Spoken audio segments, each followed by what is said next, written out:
filho do diabo. Se Deus tem filhos, o diabo também tem filhos. Como são? Estão entre nós? Há quanto tempo? Teria o diabo planos para usar os seus filhos? Vamos percorrer a história, caminhar pelas Escrituras e juntos vamos desvendar mistérios que estão entre a luz e a sombra, o desconhecido e o revelado. Fique comigo, não saia daí. E juntos vamos descobrir o que está por trás de um filho do diabo.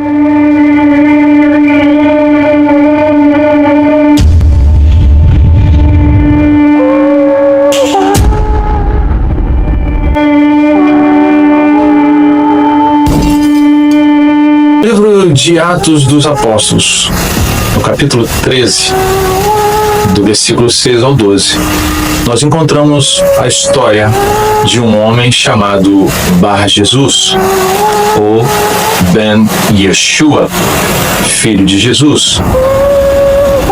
Encontramos em Atos dos Apóstolos a história de um homem que o apóstolo Paulo chama de filho do diabo. Estranho, um homem cujo nome é Bar Jesus, filho de Jesus, ser chamado pelo apóstolo Paulo de filho do diabo. Vamos entender. Suspense ou ficção? História ou fato? Mentira ou verdade? Neste episódio emocionante, embarcamos em uma jornada rumo à ilha de Chipre. Chipre era uma província romana, nomeada pelo Senado romano.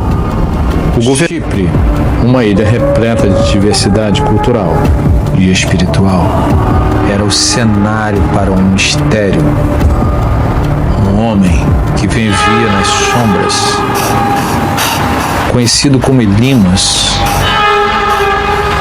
conhecido por outros como filho de Jesus.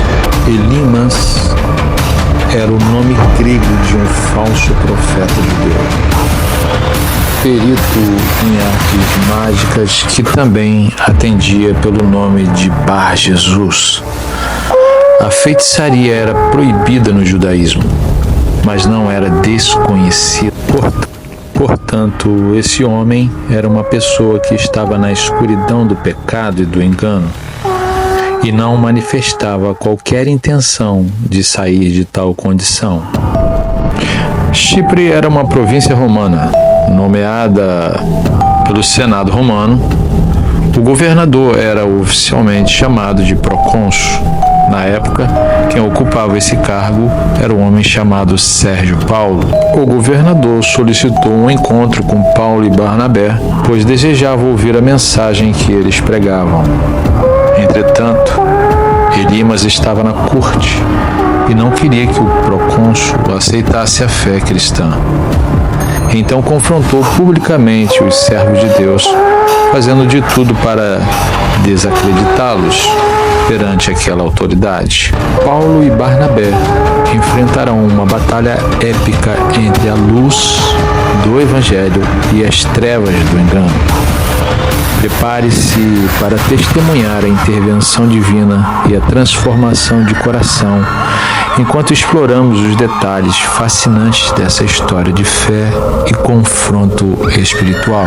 No centro desta batalha estava Bar Jesus, também conhecido como Elimas, um homem que se apresentava como filho de Yeshua, mas que na verdade servia aos interesses do diabo. Sua influência política e práticas de feitiçaria o tornavam uma figura enigmática e perigosa, cujo objetivo era desviar os corações da verdadeira fé em Cristo. O diabo usava Bar Jesus como um instrumento para semear engano, malícia e perversidade. cidade, desviando as pessoas do caminho da verdade. Sua falsa sabedoria e manipulação sutil eram armas poderosas nas mãos do inimigo, buscando roubar as sementes da palavra plantadas no coração de Deus.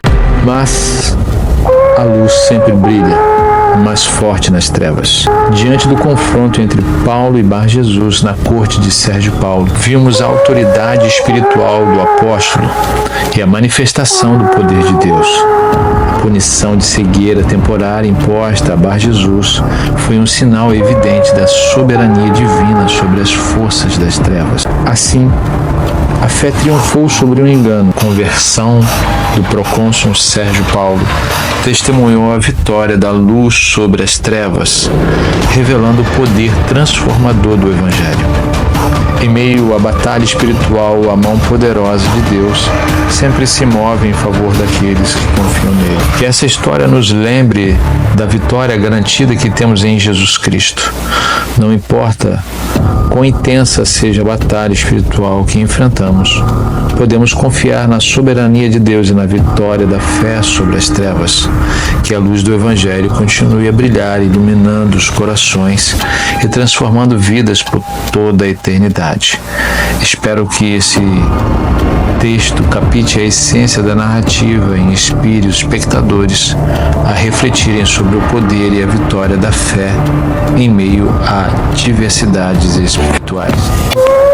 Espero que esse vídeo tenha ajudado você a compreender a expressão filho do diabo. Você que ficou conosco até agora, eu quero agradecer pela sua companhia. Agradecer também por estar nos ajudando, compartilhando esse vídeo com os seus amigos, com pessoas que você gosta.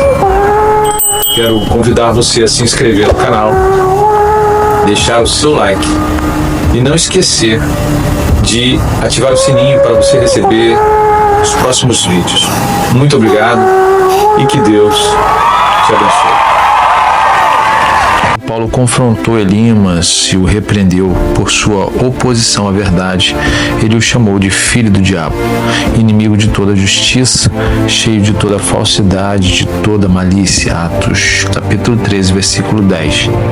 Essa expressão usada por Paulo, filho do diabo, não deve ser entendida de forma literal, mas sim como uma forte condenação do caráter e das ações de Elimas.